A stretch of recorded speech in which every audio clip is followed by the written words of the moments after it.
Hi, Jeremy Higgins, your local realtor right here in Davis, California, and welcome back to my video blog.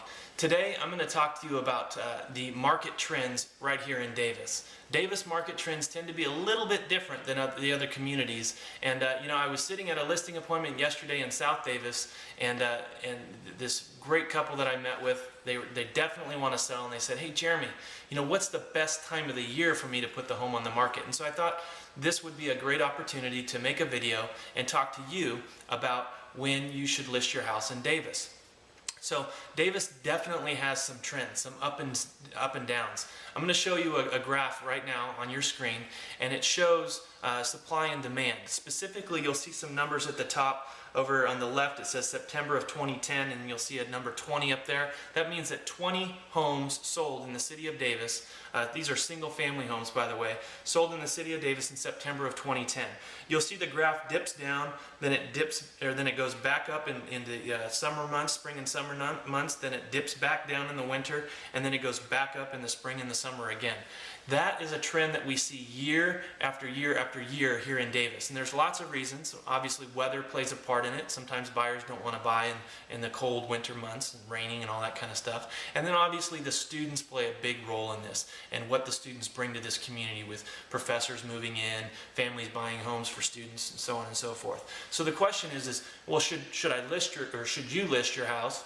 Should we list your house in these spring and summer months when the activity is high? And in some instances, absolutely, that's a great thing to do. But let me show you something. I'm going to show you another graph right here. This graph is market dynamics sold average versus median price. And it's just showing sold averages and the median price. We can go into that later. But you'll see that there's virtually no change across the year. Now, this is a 2-year snapshot here, and yet year after year after year, we see that these trends tend to stay the same. So prices don't necessarily go down in the winter just because the activity goes down. All right. So a lot of buyer activity will drop in the winter months. There's not as many buyers out there, and yet guess what? A lot of sellers take their homes off the market too, because it's something that a lot of times their realtors or whatever encourage them to do. Hey, take it off in the wintertime. Well, I'm going to say, hey, that's not necessarily the right thing to do. Sometimes putting your house on the market in the wintertime is one of the best things you can do, because you have almost no competition out there.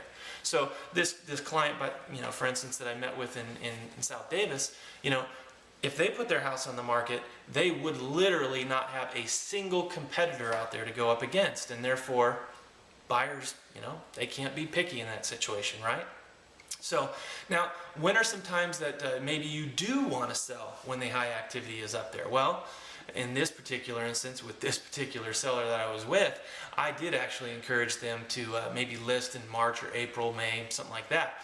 The reason being, they had one incredible, stunning backyard. Beautiful pool. It opened up to Pewter Creek. Beautiful views.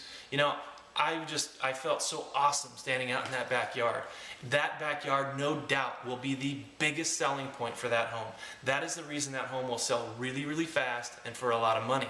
Now, how appealing do you think that backyard is going to be on a nice cold winter December morning when it's 32 degrees outside, right? So if something like your backyard or something outdoors is a really, really appealing piece to your home, well, then I would encourage you, hey, list it when people are going to really get emotionally connected to something like that. Now, the opposite could also be true, however. Maybe you have a house that doesn't have a very large backyard, or maybe people aren't going to be spending a lot of time in the backyard, and actually the focal point of your home is the interior of the home. It's a warm, cozy home. The holidays just bring that, that sense of family and friends and all that kind of stuff. Entertaining in your beautiful kitchen, that kind of stuff. Well, hey, you know what? Then the opposite is true.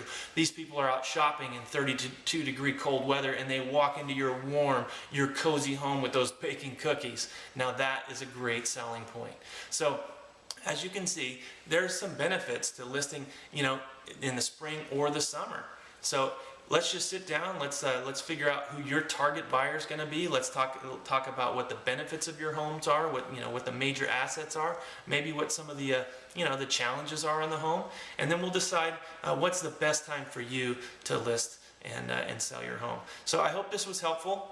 And as always, I'm going to talk to you about the word of mouth. Now, you know, I love what I do, and I love helping clients. I love selling homes, and yet I can't do it if people don't know that I do it. So I'm going to ask you right now to go ahead and share this video via Facebook, Twitter, whatnot. And I hope this video was helpful, and I look forward to seeing you on the next one. Take care.